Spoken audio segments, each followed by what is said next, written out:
اعوذ باللہ من الشیطان الرجیم بسم اللہ الرحمن الرحیم انا للہ وَإِنَّا إِلَيْهِ رَاجِعُونَ رضا بقضائه وتسلیما لأمره۔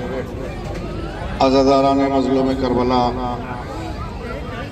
سوگواران امام حسین علیہ السلام، یقیناً آپ نہر کے سامنے کھڑے ہوئے ہیں اور یہ بہتا ہوا پانی کربلا کی پیاسوں کی یاد دلا رہا ہے۔ یہ بہتا ہوا پانی ہم سے کچھ کہہ رہا ہے۔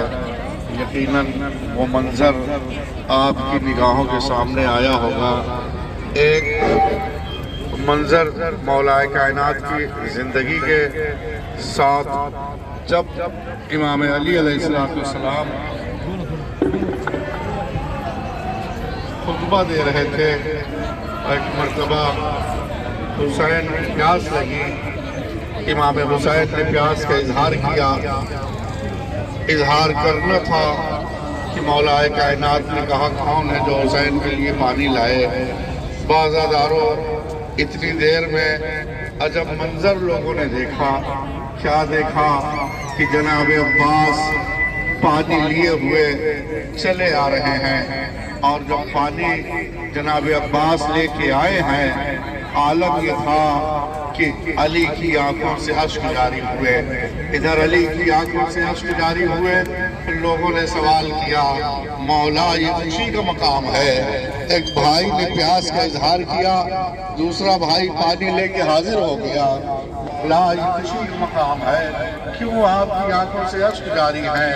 آپ کیوں رو رہے ہیں؟ تو ایک مرتبہ علی نے فرمایا کہ ہاں، آج کا منظر یہ ہے کہ میرا عباس پانی لے کے آیا، ہاتھ سلامت ہے، لیکن میری نگاہیں کربلا کو دیکھ رہی ہیں۔ یہ میرا سقا، یہ میرا ساتھی، یہ قمر بنی ہاشم، یہ کس طریقے سے پانی لینے کے لیے فرات پہ جائے گا، لیکن جب مشکل جزا لے کے واپس ہوگا تو ہاتھ نہ ہوں گے، بازو سلامت نہ ہوں گے۔ آزادارو، علی کے سامنے وہ منظر آیا، علی ہونے لگے۔ یہ بہتا ہوا پانی اسی پیاس کی یاد دلا رہا ہے جہاں سکینہ چھوٹے چھوٹے بچوں کو لیے ہوئے صدائے التش بلند کر رہی ہیں، اور ہر خیمے میں جاتی ہیں اور جا کے سوال کرتی ہیں، کسی کے پاس پانی ہو تو دے دو، میرا بھائی اصغر دم توڑ رہا ہے، میرا بھائی اصغر مر جائے گا۔ میں ماں بہنوں سے سوال کرنا چاہتا ہوں، 6 مہینے کا بچہ ہو، پیاسا ہو، کتنے ٹونے پانی کی ضرورت ہوتی ہے، لیکن کربلا میں حسین کے پاس ایک قطرہ آب نہیں ہے۔ وہ منظر آیا کہ جب سکینہ پیاس سے تڑپ رہی ہے، بچوں کے ساتھ سکینہ جناب عباس کی خدمت میں آئی، اور آنے کے بعد کہتی ہے، چچا پیاس دم توڑے ڈال رہی ہے، التش کی آواز اور صدا۔ عباس کہتے ہیں، اے بیٹی تمہیں پانی چاہیے؟ کہتی ہیں، ہاں چچا پانی چاہیے۔ ایک مرتبہ عباس نے کہا، سکینہ اپنے بابا سے اجازت دلوا دو، میں تمہارے لیے پانی کا انتظام کرتا ہوں، میں تمہارے لیے پانی کی سبیل کرتا ہوں۔ سکینہ کو لیے ہوئے عباس حسین کی خدمت میں آئے۔ ایک مرتبہ جیسے حسین کی خدمت میں آئے، مولا سمجھ گئے، مولا نے فرمایا، عباس بہت بڑا وسیلہ لے کے آئے ہو۔ ہاں، بازادارو اجازت لی اور اجازت لے کے چلے۔ بس 2 منظر پیش کرنا چاہتا ہوں، بات میں نے تمام کر دی۔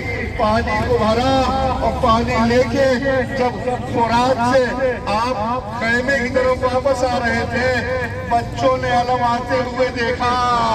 ایک مرتبہ تمام بچے سکینہ کے گرد حلقہ کیے ہوئے، اور سکینہ بچوں سے یہی کہتی ہیں، وہ دیکھو علم آ رہا ہے، وہ دیکھو میرا چچا پانی لے کے آ رہا ہے، میرا چچا پانی لے کے آ جائے، سب کی پیاس بجھ جائے گی، سب کو سکینہ پانی پلائے گی۔ لیکن عزاداروں، ارے سکینہ کی تمنا پوری نہ ہوئی، سکینہ کی آس ٹوٹ گئی۔ اور جیسے ہی عباس نے آواز دی آقا میری مدد کیجئے میرا سلام قبول کیجئے حسین نے کمر پکڑ لی الان ان کا سراداری ارے آج میری کمر ٹوٹ گئی حسین گئے فرات کے کنارے آئے لوحہ دار و وصیتیں تمام ہوئی بھائی بھائی میں گفتگو ہوئی اور اس کے بعد حسین چھدی ہوئی مشک لے کے علم لے کے خیمے کی طرف بڑھے ارے جب حسین علم لے کے خیمے کی طرف بڑھے بچوں کی آس پھر بندھی وہ علم آ رہا ہے وہ علم آ رہا ہے لیکن غضب ہو گیا جب علم قریب آیا ایک مرتبہ بچوں نے کیا دیکھا علم حسین کے ہاتھ میں ہے مشک چھدی ہوئی ہے علمدار نہ آیا خالی علم